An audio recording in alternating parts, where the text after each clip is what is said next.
The Four Absolutes of the Oxford Group. Absolute Love. Part 1. My name is Steve Van Eiderstein, and welcome to the Narrowing Path, Walking the Spiritual Walk. We are digging into the last absolute covered in the book, What is the Oxford Group? Written by a layman with a pen, is the official author. And I'm really looking forward to digging into this final absolute, this final chapter of the Four Absolutes that it talks about in here. And this one might take more than 2 parts. I'm not sure, but I can tell you, I was only able to actually get into review a page and a half of this one before I realized I was going to be getting over the 45-minute mark, probably closer to the hour mark already. Usually I read half of, I've been reading half, 3 or 4 pages, then we'll review those and go through it. This, I'm only going to have the time today to really cover it thoroughly to do a page and a half. Now that tells you just how much content is in this just page and a half. So I'm really looking forward to it. So let's go ahead and dig in. So here we go. This is Absolute Love of the last of the Four Absolutes in the book, What is the Oxford Group? Here we go. 4. Absolute love.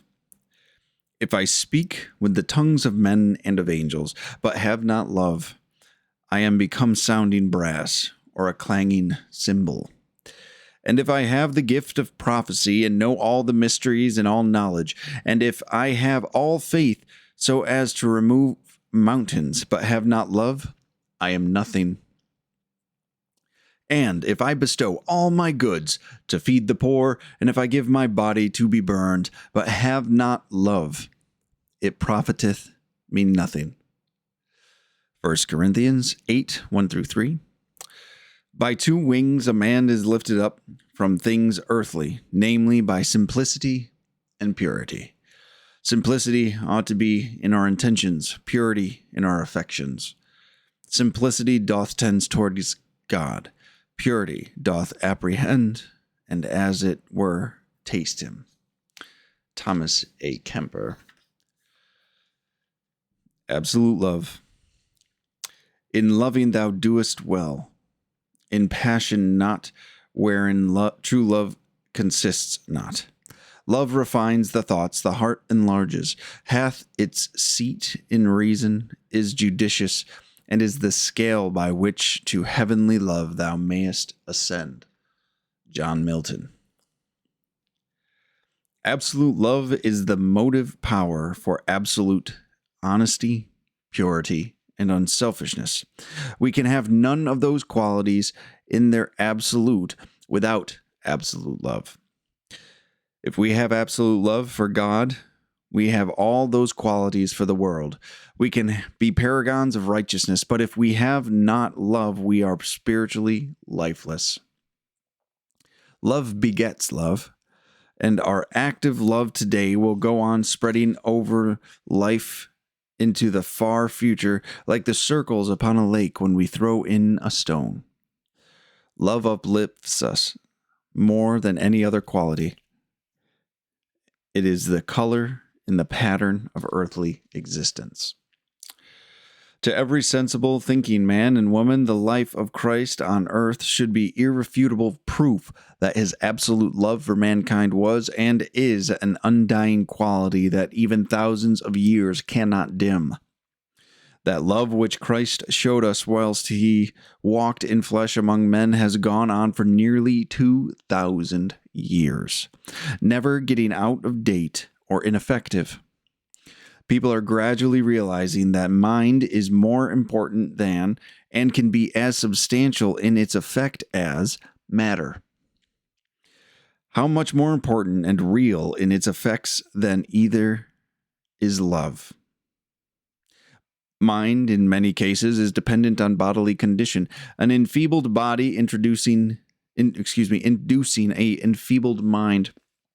Absolute Christ love is not dependent on any conditions. It needs no vast intellect or robust physical health to realize and use its illimitable powers. It is normal and practical, giving out and building up, and is not an exclusive gift for those of one type of individual more than another. It is the one indispensable part of existence that all the wealth there is or ever has been cannot buy. It helps those upon whom sorrow has suddenly cast a dark shadow, which seems can never be lifted, to get a right viewpoint for their future happiness.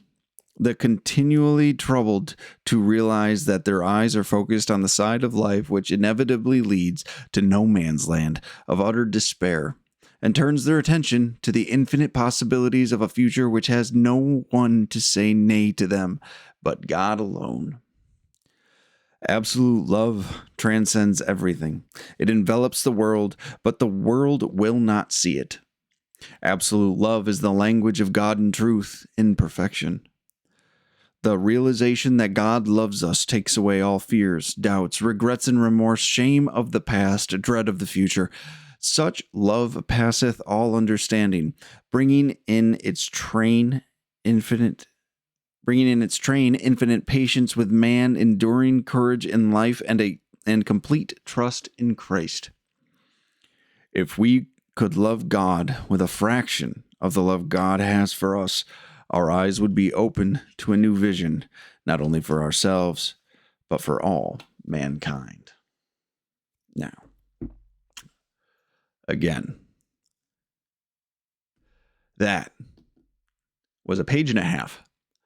Now, I am excited to go through this with you. It's going to be pretty much line by line because it is just got so much depth and weight to literally every single sentence and every single concept that it brought up in just those few short paragraphs. And even the quotes that it started with were absolutely incredible. I loved the 1 Corinthians quote, 8:1-3, just telling us the vitality of and the importance of having love in our hearts, right? We could prophesy, we could do righteous acts, we can speak. I don't remember what the first one was, excuse me, but we can take all of these actions and do all of the right things by external standards. But if we do it without love, it is pointless. Because if it's not love, then it is selfish. Right? If it is not love, then it is selfish. And that is what it's talking about there. You could, by all external accounts, a person could do everything right. But if it doesn't come from a place of love, then they have done nothing. Which really shows how crucial of an understanding this is. And then the next quote was from Thomas A. Kempis. I'd never heard of him before, but he was a 14th century and 14th to 15th century author who wrote a book called The Imitation of Christ. And it's very popular Catholic daily devotional from what the internet told me. To be fair, I didn't cross-check that with any of the Catholics that I know. And then the last quote is probably the most... Oh, that's not true. Is a very popular quote, I'm sure, that many will know, by John Milton, who wrote Paradise Lost. And it's actually from Paradise Lost, book 8 in Paradise Lost. I absolutely loved that. It was a beautiful quote. It speaks about true love and not just passionate lust or this physical craving for another human being. This is the truest sense of love, how it's fostered in the heart and it grows and it's seated in logic and reason. And it was a great quote, and gives me more motivation to put Paradise Lost on my to read, which I have a feeling will be quite the endeavor should I ever get to that. But just the 3 opening quotes, absolutely great. And just really kind of sets up the framework for what we're going to be talking about with this absolute love topic. Like I said, this chapter is 8.5 pages long in this book. And we're only going to be talking about the first 3 paragraphs. I think 3. 1, 2, three. Yeah, the first three paragraphs. So it's quite a crucial absolute at the end of the day. And the first line sums up why. This first line is just so crucial. I think it was absolute unselfishness was also carried a lot of weight in the first line and first paragraph. But this first line of absolute love is the motive power for absolute honesty, purity, and unselfishness. We can have none of these qualities in their absolute without absolute love. So it's reflecting back into that First Corinthians quote, right? Where it's talking about if you don't have love, everything's done for naught. You're just speaking your clanging cymbal. I thought that was pretty funny to me. But that quote, absolute love is the motive power for absolute honesty, purity, and unselfishness. It's very interesting to me that this is put as the fourth absolute out of the absolutes. Like we've already done the readings for absolute honesty. We've done absolute purity. We've done absolute unselfishness. And so this last one out of the four absolutes, absolute love, seems to be the most important one. And without this one, you can't even have the first three anyway, which I think it's interesting that they put it at the end, right? But this one is pivotal to manifest absolute honesty, absolute unselfishness, absolute purity. Without this one, you can't actually have the other three. So we can't practice the rest of them. So the rest are outgrowths of absolute love. There are different implementations of absolute love, right? So without absolute love, you can be honest to a certain extent. You can be pure to a certain extent. You can be unselfish to a certain extent. But the truest sense of all of these things comes from a place of absolute love. And those are the things that drive them and fuel them, right? So it gives at least some direction as to how to practice these things, right? So as we're going through these, I don't know if I've said it very much during these last 7 or 8 weeks, but it's not lost on me that practicing absolute honesty in our lives is incredibly difficult. It's not lost on me that practicing absolute purity in our lives is absolutely difficult. Is near impossible. I mean, it talked about that in the actual chapter. Or practicing absolute unselfishness is hard to discern when all you've been is selfish your whole life. You don't even know truly how selfish you are until you really start trying to practice this thing, right? So how do you do that? These absolutes are principles that are quite overwhelming when we first try to start practicing them, right? So where does the actual power to practice those come from, right? Valid question. Well, it tells us here, right? It's telling us to do those other three absolutes, we have to have the fourth one, which is absolute love. And then absolute honesty, purity, and unselfishness will be more or come more naturally and more honestly is the way I can say it, from a place of actual love, right? We won't be just faking it till we make it anymore. When you actually are practicing these principles from a place of absolute honesty, absolute love, that is the only true way to be absolutely unselfish, right? We can practice unselfishness in action and we can practice new thoughts, right? But we have to for it to actually take the fullest effect, it has to come from a change of heart. And it has to be a change of heart based around absolute love. When we come from love, absolute unselfishness is a genuine act of service with no expectation of return. Talked about that. When we're absolutely honest, it will be done with tact and consideration for the other person because we're coming from a place of love and a desire to be constructive to another person, not tear them down like it said in that absolute honesty reading, right? To be absolutely pure with other people, with our intentions, with our thoughts, with our actions, to the utmost moral standard we can. That all truly comes from absolute love we hold in our hearts. So now that we know that those three are fueled in the most effective way those three are practiced, it is fueled by absolute love, right? So we can have some direction on how those get implemented, where we gain the power from them. But then it begs the next question. So where does absolute love come from? Where can we get this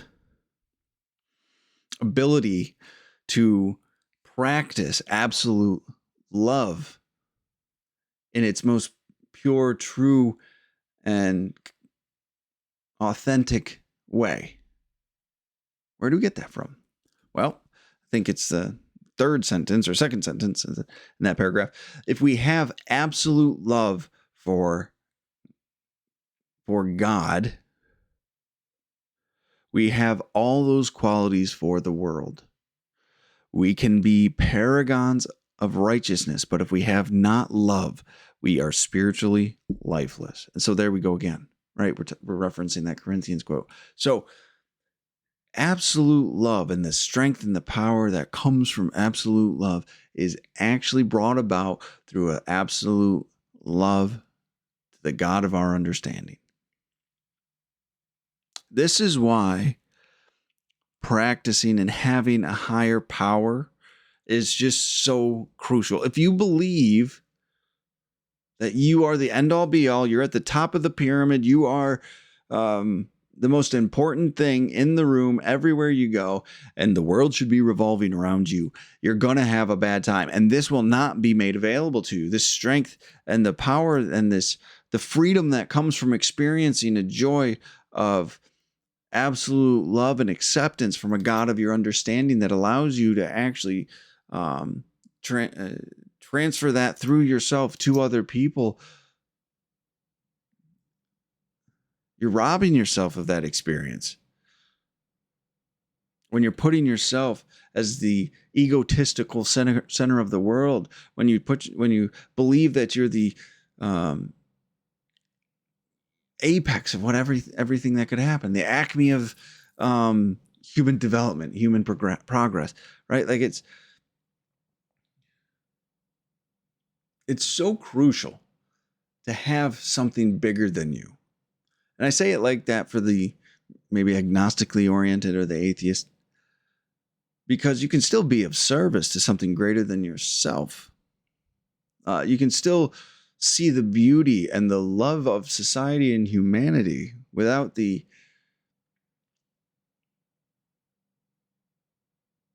nihilistic perspective, right? The desire to see growth and love instituted into the world can be something you can hold on to. It might be a little bit more difficult than somebody who has a more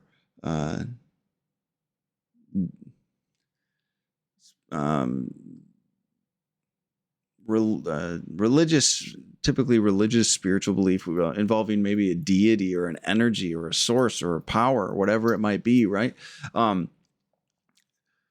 It's so important, though, to have something that you're putting yourself in service to, and to have something that you can be absolutely loving towards, right? Because from there sprouts all the rest. And it starts with our love of the God of our understanding, from our higher power. If we can practice that, the rest of the absolutes will just naturally manifest themselves into our lives towards other people. But you have to start with absolute love towards the God of your understanding. That's where it starts to really dig roots into your life and really put yourself in a place to be able to grow and take yourself out of this egocentric lifestyle you've been living and to practice some genuine love and honesty and purity and unselfishness towards your fellow man. Right? And this brings up a really important point that I wanted to highlight about spirituality, right? Because I believe spirituality doesn't necessarily involve God. I believe there's God of your understanding, there's spirituality, there's religion. Spirituality is what spirituality is acting in a way that morally aligns to something they are in service to. Right. So an atheist can act spiritually because they believe it's best to serve society and the world, to be honest, loving, whatever it is. And they embody that in their lives. Right. If you have a Christian denomination, you embody the precepts and principles that Jesus has laid down. Right. And pick a religion, anything like that, or spirituality, or those who love nature or the universe or source or wherever it is that you are in your journey. Right. Whatever you believe will serve that best and most effectively is what you bring into your life, and that is a spiritual practice, right? So this was an important part of my own personal journey with spirituality and in recovery from substance use and every other thing that can occur. Something I needed to ask myself, that I would encourage anyone who hears this to ask themselves, is how do you view your God? What do you believe about your God? And these are big questions. I know these aren't little things, right? Where you ask them and then you get an immediate answer perchance, but it shapes your worldview. It shapes your conduct, your thinking, and the beliefs you hold in your heart. You can tell a lot about yourself by what you think about God, by what you think about that higher power you have, by what you think about this universe you have, right? Because what you think about that will, yes, be incorporated into your life in a belief structure, right? This is a critically important piece of living a virtuous, spiritual, righteous life for the God of your understanding, whatever you're in service to. Right? This directly impacts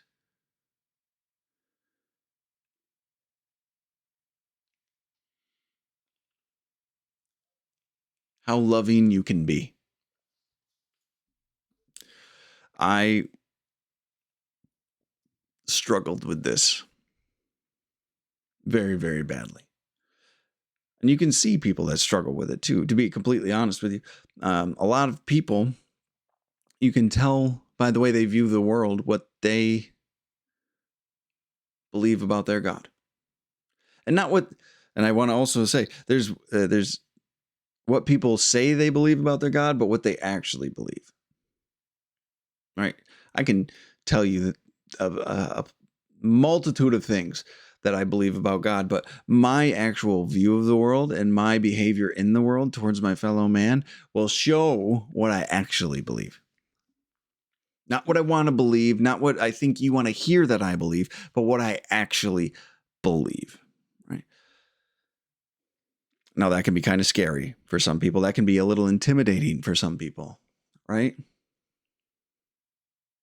But that's what this first paragraph is really getting to. This practice of absolute love is coming from a absolute love for the God of your understanding. So if you believe your God is loving and kind and wants the best for you, but he will allow you to have the life that you choose to live,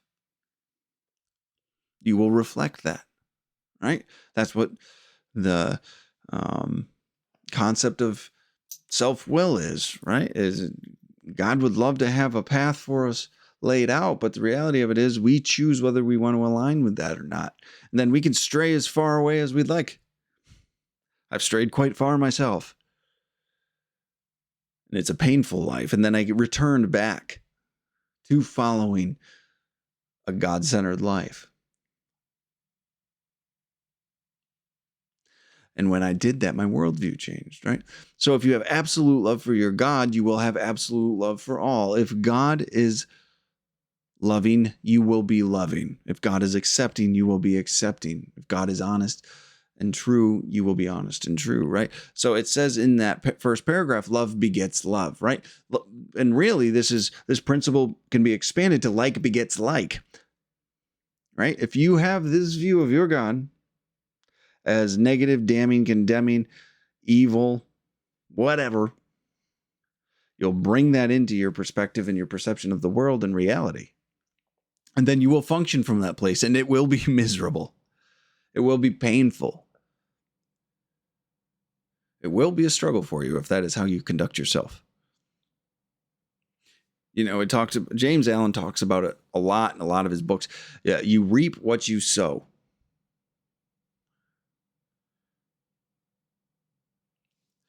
Right? This is the same concept as how you view your God. You will embody and act out in the world, right?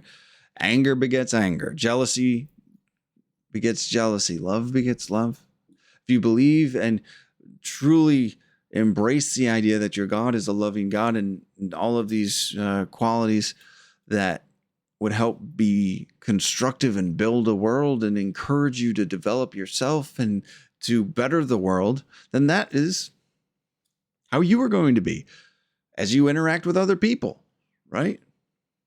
We talked last week about what we worship, we embody in our thinking and our behavior. And we put a lot of the wrong things up there. But if you put a loving God as what you worship, you will bring that loving nature into your life.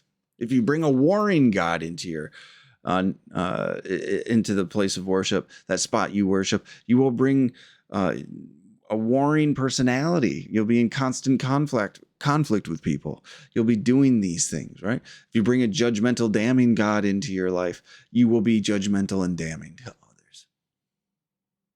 It's immediately reflected. So you have to take an honest appraisal and inventory of what you believe is God to you, what you worship, and what the qualities that God has.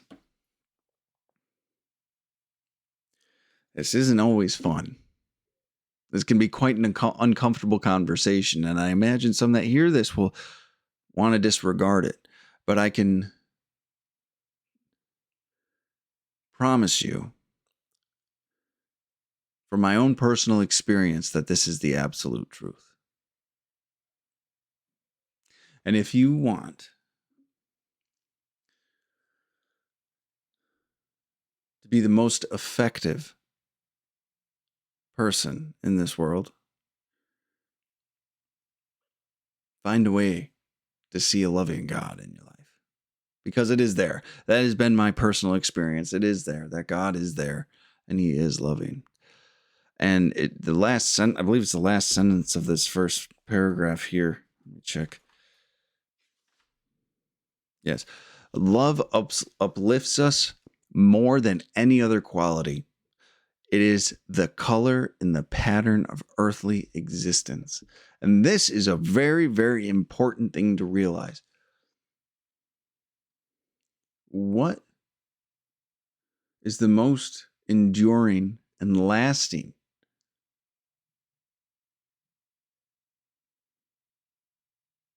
thing in this world, effect in this world, actions in this world? They're loving actions. Love is the most powerful emotion and feeling. It is the most constructive emotion as well. Because if you're coming from love, you'll never want to tear someone apart or tear someone down. They never want to belittle and degrade somebody out of jealousy and envy or hatred, right? If you're coming from a place of love, all you will want to do is build yourself and help others build themselves. Love is the place of creation.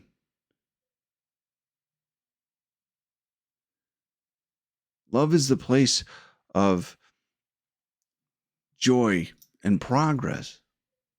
Right? And it conquers all other emotions. right? And is the most everlasting thing that reverberates through time is love. Though other emotions or actions, feelings might seem to win in a moment, right? Like anger takes control and you feel powerful, right? Even violence, people will hold on to because it makes them feel like they have some sort of a control over this world, right? So horrible things can be done that makes it seem like love does not win. But that energy of love does not dissipate because a person is gone, does not dissipate because someone does not receive it, does not dissipate because someone took an action out of anger and frustration and self-pity. Right? Love is the most powerful, the most everlasting, and it's always been here. It will always be here. And it's always available for us to grab into, right? It will continue to inspire. It will continue to educate. It will continue to influence. It's what love is what motivates us to be truly better. Some people believe that it's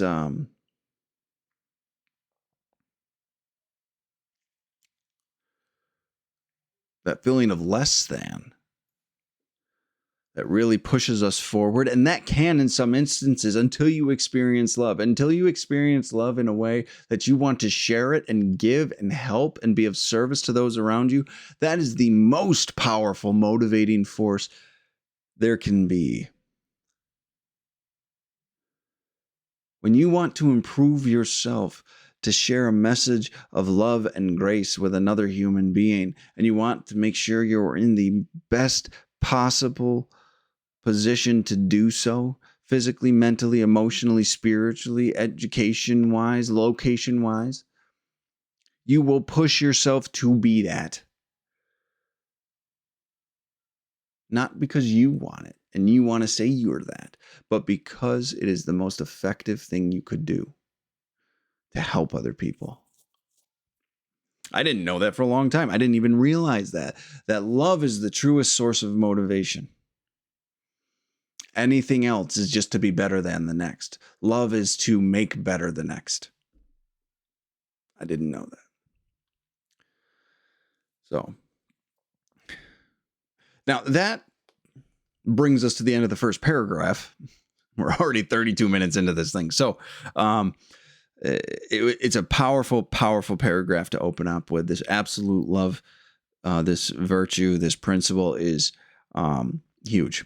So let's go and we'll get into the next one. And it brings up the example of Jesus and the impact that Jesus Christ has had on this world, that it's inspired nations and it's inspired people, and the selfless acts and the acts of love that Jesus is exemplified in his life as recorded in the Bible has withstood the test of time for 2,000 years. How many wars have been fought in that time? How many people have been, how many countries have changed hands? How many empires have risen and died in the time that Jesus has lived? And his love and his impact has reverberated throughout these ages. Right? There are teachers that have occurred in history that teach from this place of absolute love. And guess what? We still are learning from them.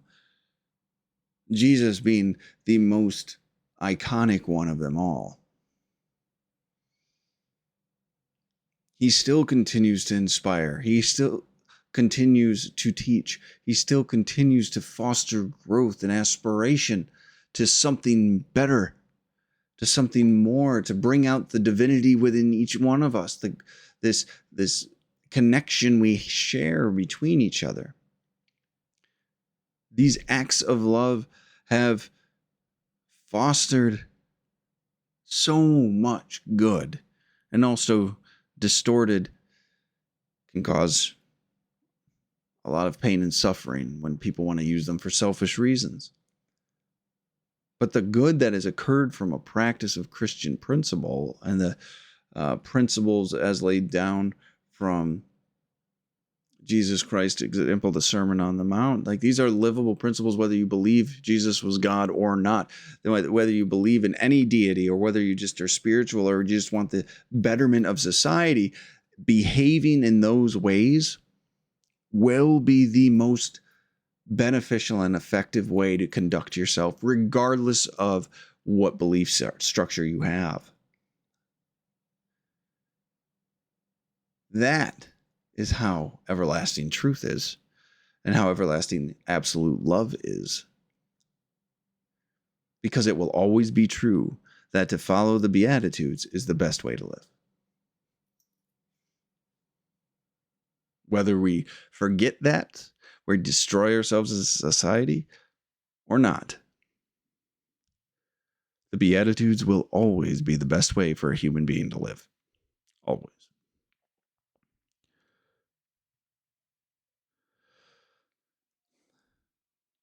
Jesus was probably the most true example in the context of this book, and I would say the most true example in history of absolute love. And his life, and the example of his life and the way he conducted himself, and the story that's associated with him is still felt today, which says something, I believe, about that man. And regardless of what you think happened or didn't happen, or what was true and what was not true, or his divinity, or if he was God or not God, there's a lot of people out there arguing this, but what you cannot really discard is the fact that he has had an overwhelmingly positive influence on so many people for a very long time.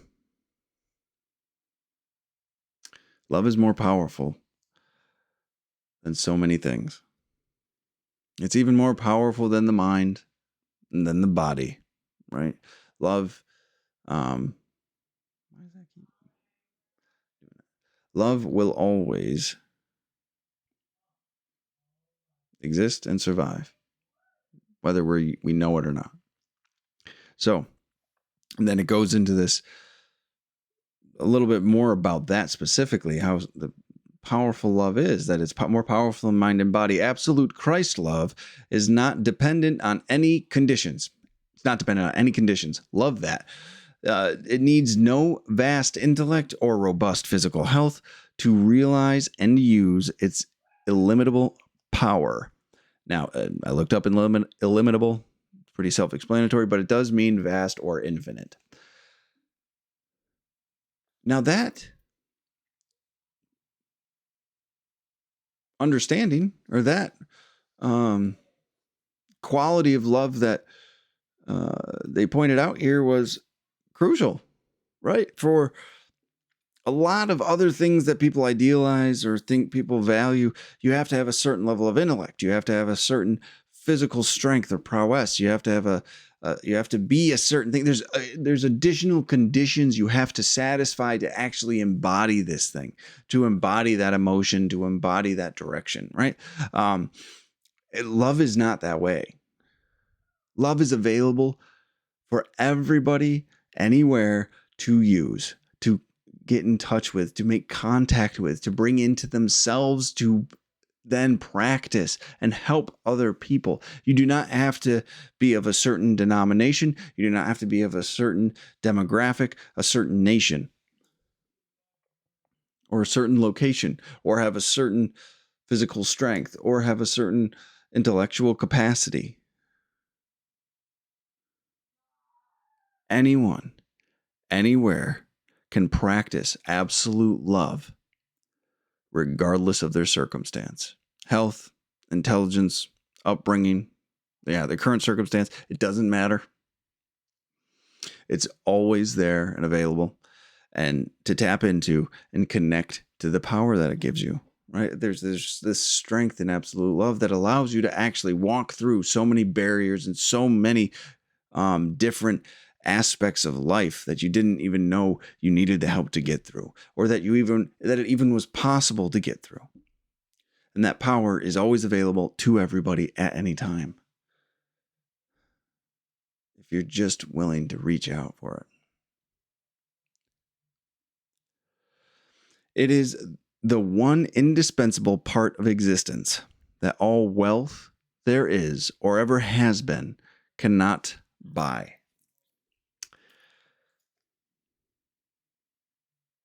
I love that they put that in there, because it is a critical reminder. That is such a positive statement. Not only do you not need anything to have love, but there's nothing you can do to buy it. You can buy affection, you could buy sex, you can buy material possessions, you can buy land, you can buy buildings, you can amass a vast wealth that has never been seen before and will never be seen again, but you cannot buy love. It is not for purchase. It cannot be bought. It cannot be stolen. You cannot manipulate it. By no selfish worldly means can you attain it. You have to just practice it towards a God of your understanding, and it will be received back tenfold, hundredfold, millionfold, and it will be displayed in acts of love towards others. It can only come from God. And that is the only way. That hole in the soul that so many of us try to fill with drugs and alcohol and whatever it is, gambling, money, sex, distraction, social media, fame, fortune, whatever it is. We have this crippling hole that can only be filled by the truest, purest sense and form of love that is given to us from the God of our understanding, from that connection to a power greater than ourselves. It's absolutely incredible. And I didn't realize that. I tried to do everything I could to just manipulate it and bring it into and to attain it. Right? I selfishly was trying to get it for my own considerations and from other people. I thought I had to just take it from this world. But I never could. It never worked that way. I had to go through the pain I needed to go through before I became willing to just allow God to be in my life, to find a love and a recognition of God that allowed me to experience that absolute love and acceptance that I was looking for the entire time. And that's the only place I've ever found peace and contentment, joy, true love. Was through that connection to a God of my understanding, through that connection to a higher power. And that power has been demonstrated in my life. And I'm going to read how it manifests and how they reference it. It is the one indispensable part of existence that all the wealth there is or ever has been cannot buy. It helps those upon whom sorrow has suddenly cast a dark shadow, which seems can never be lifted, to get a right viewpoint for their future happiness. The continually troubled to realize that their eyes are focused on the side of life which inevitably leads to the no man's land of utter despair, and turns their attention to the infinite possibilities of a future which has no one to say nay to them but God alone. The power that comes from a experience of absolute love is incredible. And I wish I had more time on this podcast to actually talk about it. But even in my recovery, I was trying to self-will my recovery. I was trying to do it without this power greater than myself. I was still this selfish, self-centered person. I was just taking the actions in a hollow way. I was really thinking that I could just crowbar this sense of joy into my life if I just managed well. And it didn't work that way.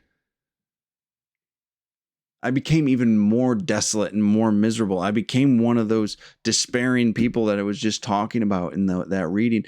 And when I had this encounter with this absolute love, with a God that I didn't want to believe in, and I adamantly did not want to believe in, with this source, this energy, this universe, this God of my understanding, this energy of love, this power of love.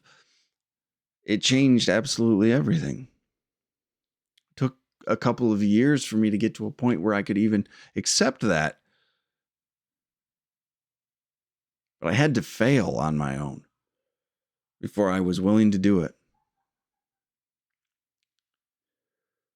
I could be I was in a very desperate situation, and I was that way without drugs and alcohol. I'd been away from it for 2 or so years.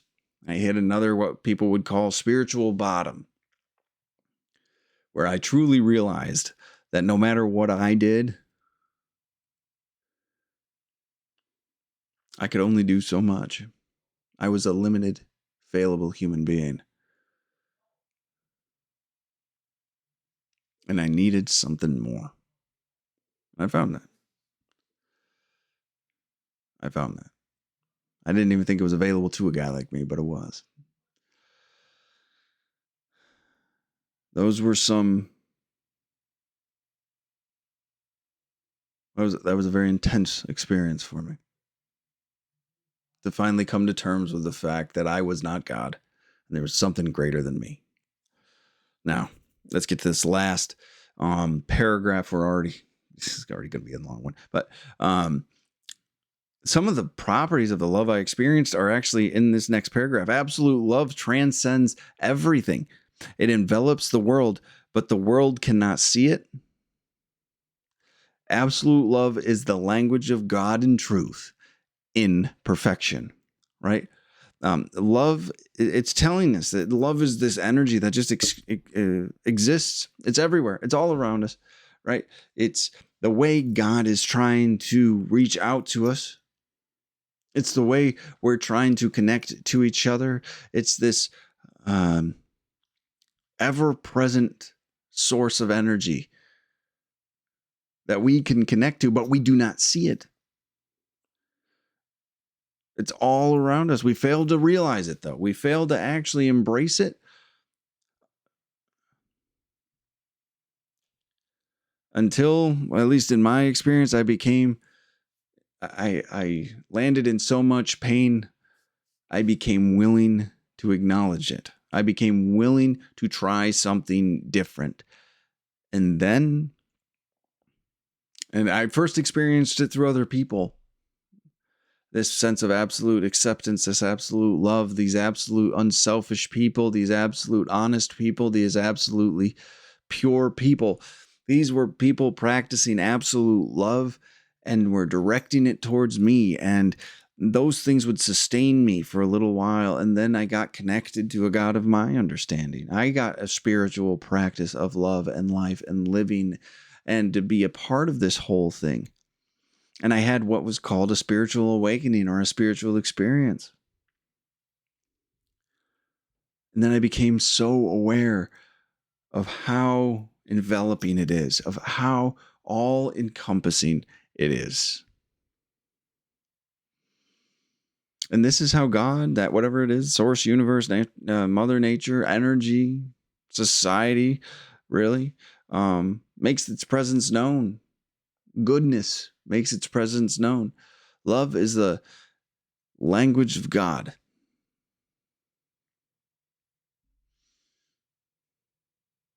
And they are also kind of alluding to in that reading that God is love, God is truth, and God is perfection.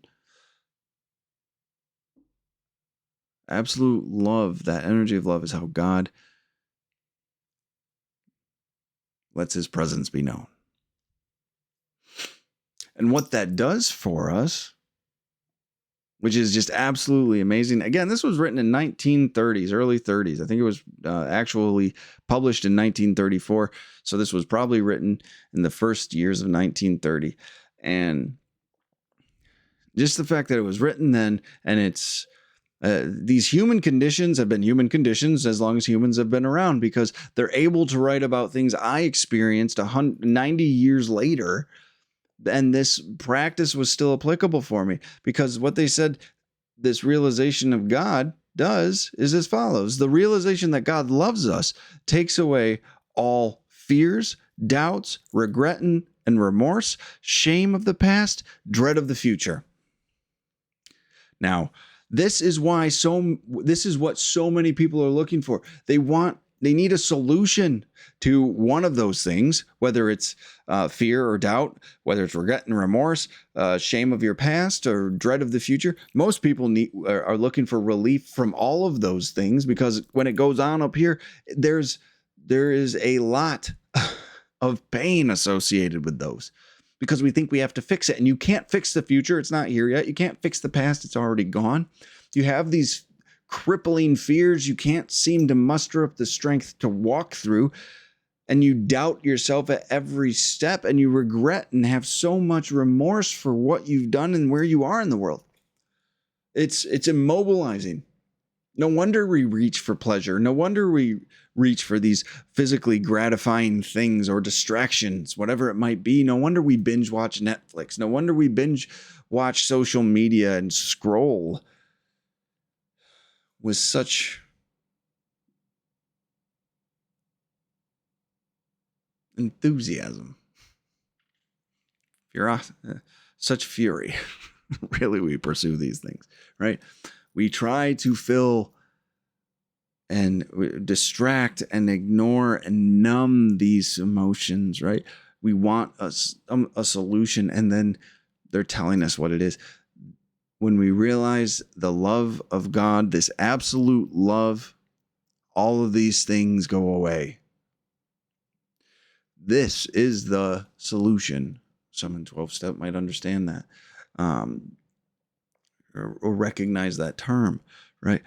God, this absolute love, removes from us all of these things that we have been struggling and fighting against for years upon years upon years, with failure after failure after failure, with a sense of despair and worthlessness and hopelessness and helplessness instilled now in our souls. When we come into contact and have that spiritual experience, whatever that looks like for you, that stuff just goes away. You realize how small that was. You realize your vain attempts to actually combat them were pointless. They were never yours to fight. They were never yours to take away.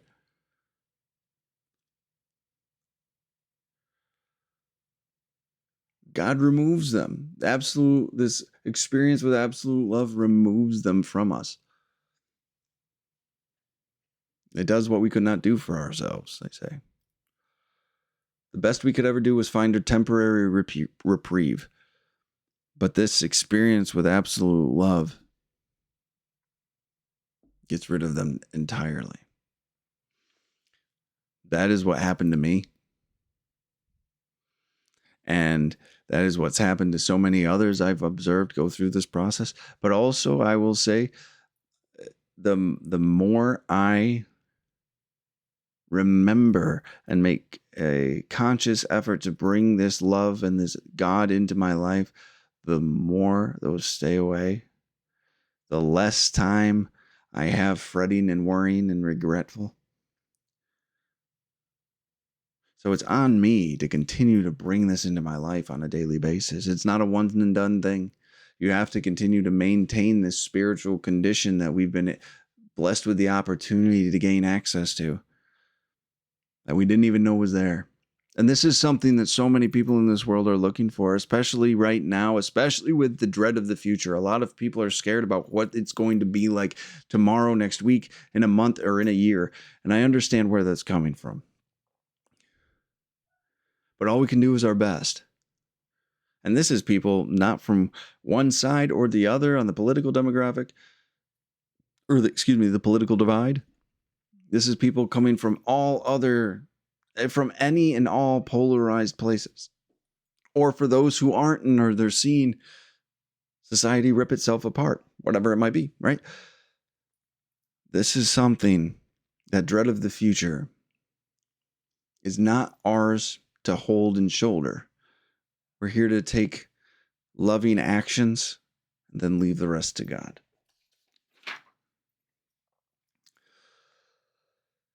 Goes on to say, such love passeth all understanding, bringing in its train infinite patience with man, enduring courage in life, and complete trust in Christ.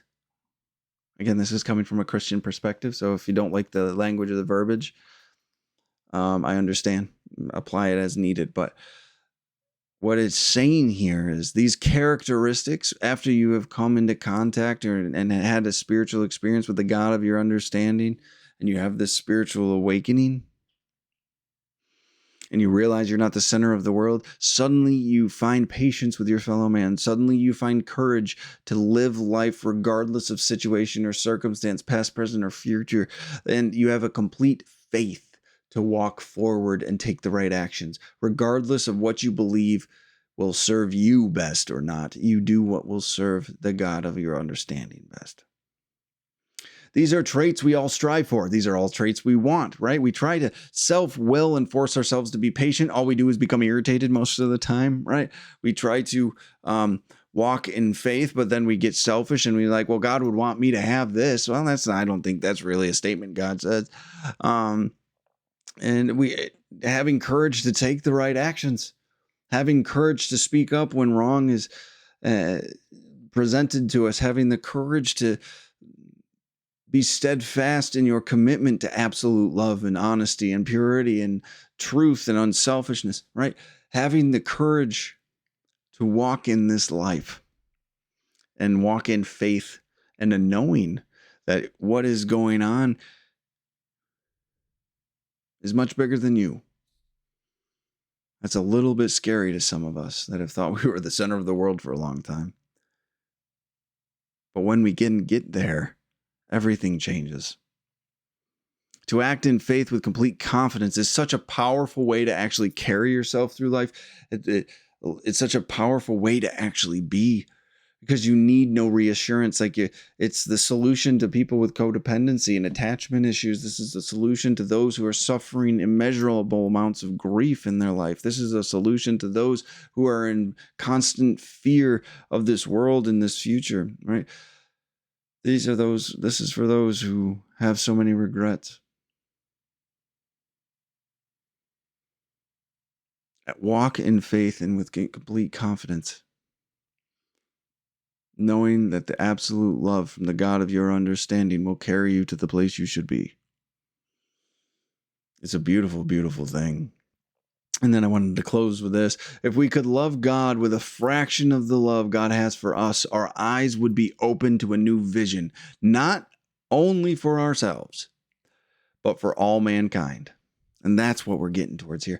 We have to stop being so stinking selfish, saying, God, what's your plan for me? What's your vision for me? How magnificent, how popular and famous am I going to be? How rich am I going to be, right? If we bring just a fraction of the love that God has for us, that energy, the world, this source, this universe has for us, and we bring that back to it, our eyes will be open to a whole new way of living and seeing this world and being able to develop in this world, one that we didn't know was even possible. At least I didn't even know was possible.